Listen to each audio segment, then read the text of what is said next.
Yeah. Sunriser says, thanks for the greatest music of all time. He's been a fan of yours since he was a kid, and he's now 53. Wow, thank you.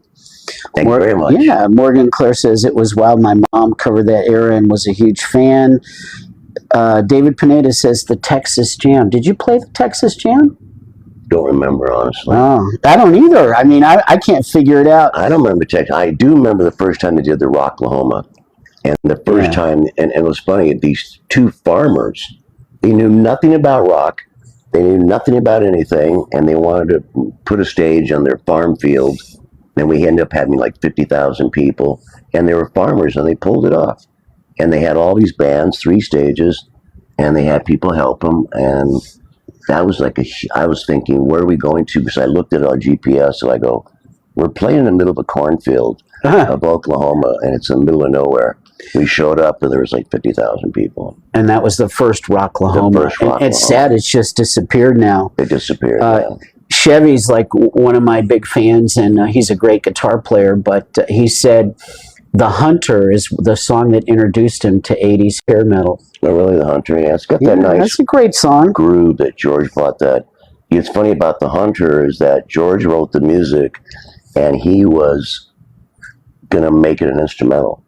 And I said, he came to rehearsal, and I said, I got this riff, it's going to be the instrumental. And I said, I don't think you should do that, George, because it was, you know, it's medium tempo. Well, I'm glad you talked him out of that, because when it worked out. So the vocals on that song are amazing. Yeah, I said, let me go home for the night. I kind of back to my house, and I just wrote the lyrics, put a scratch track on, brought it back, took it to you, and you said that's got to be on the album. Yeah. So then he ended up with Mr. Scary.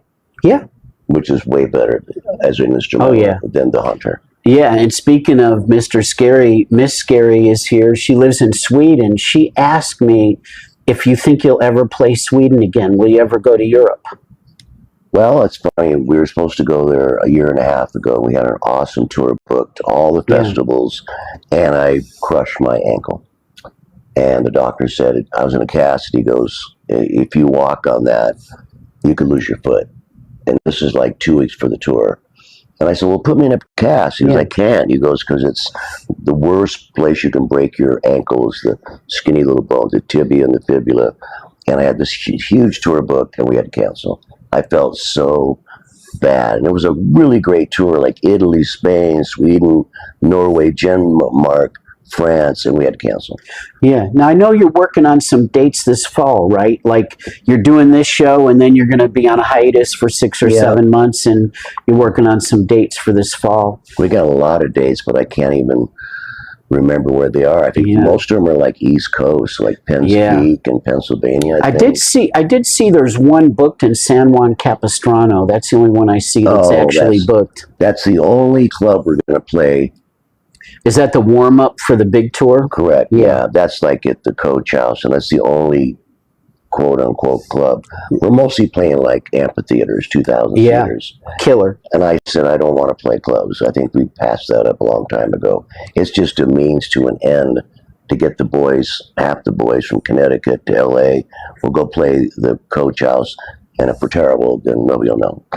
Yeah. Now, do you remember, Golf Boy says he was at a Michael Wagner Christmas party a long time ago, and you were there. Yeah. I mean, you and Michael Wagner hung out a lot, right?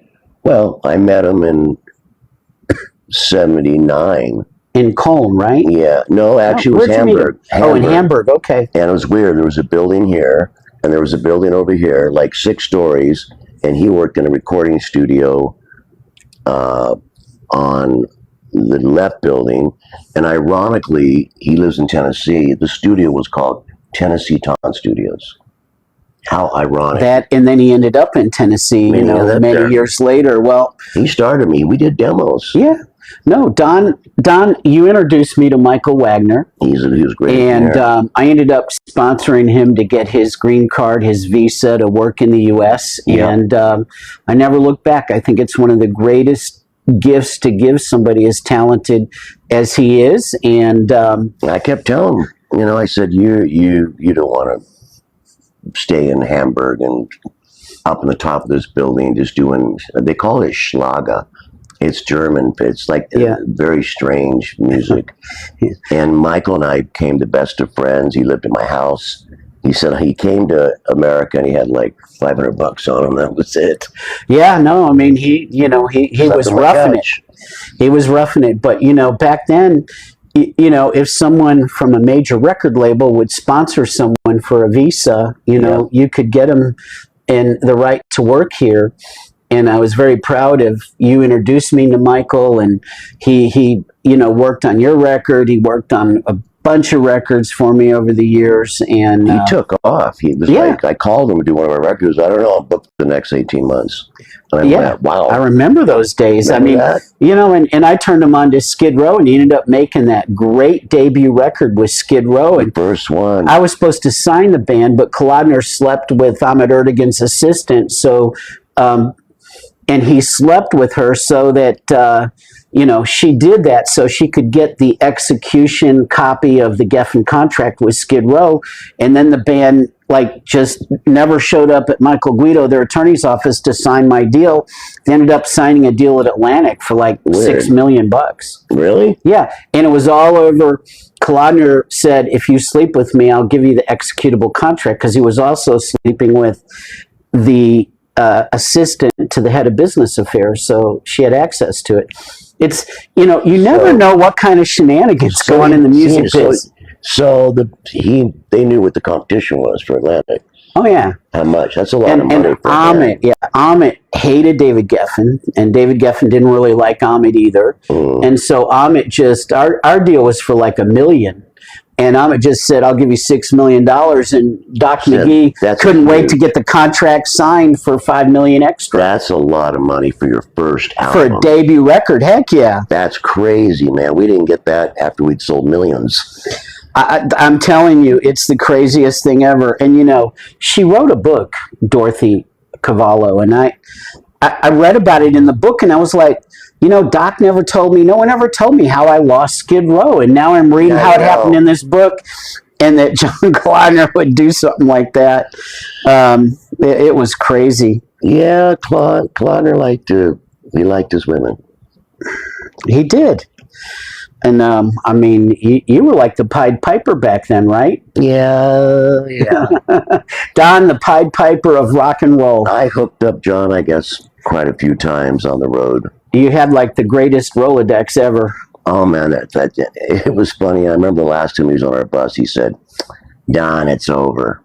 He goes, "Where's the chicks?" I go, that ship has sailed, John. I said, we're older, we got kids, we're all married, and he was like, "It's all over," because the first couple of times he came out, and I'd make sure all the girls were right around their underwear.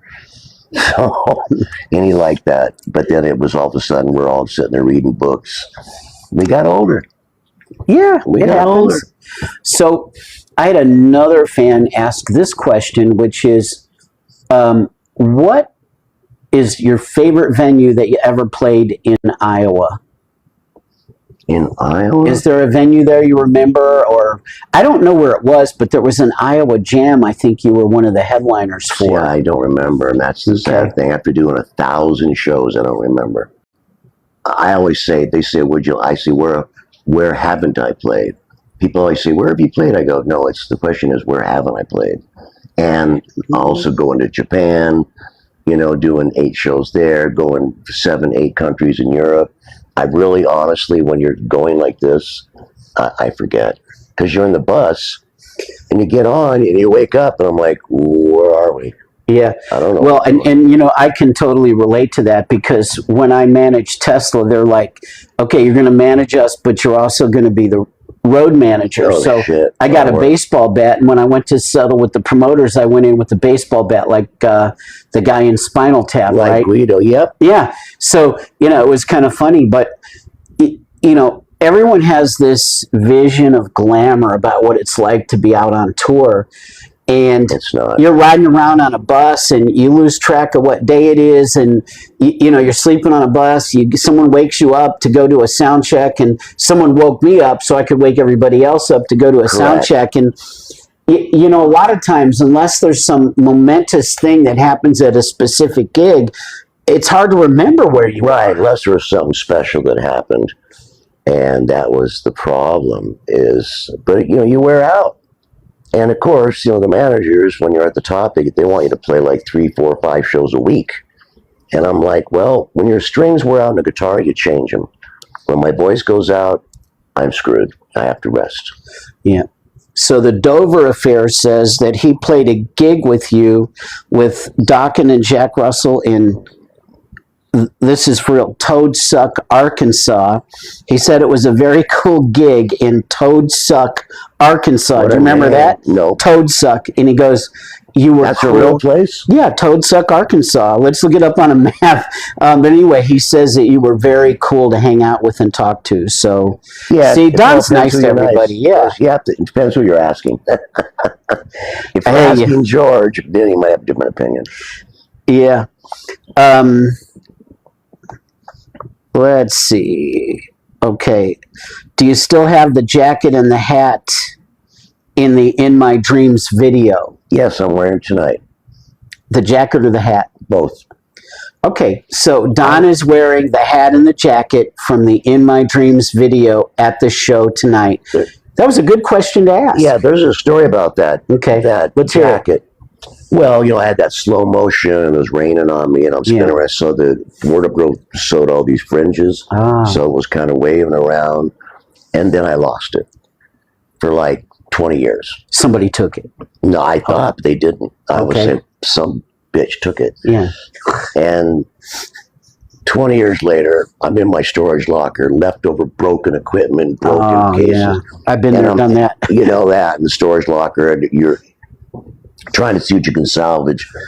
And I opened up my thing and said, Don, it was our wardrobe case for all our personal stuff, because people are always ripping us off. Yeah. Even when we had security, they go backstage and try to steal our shit.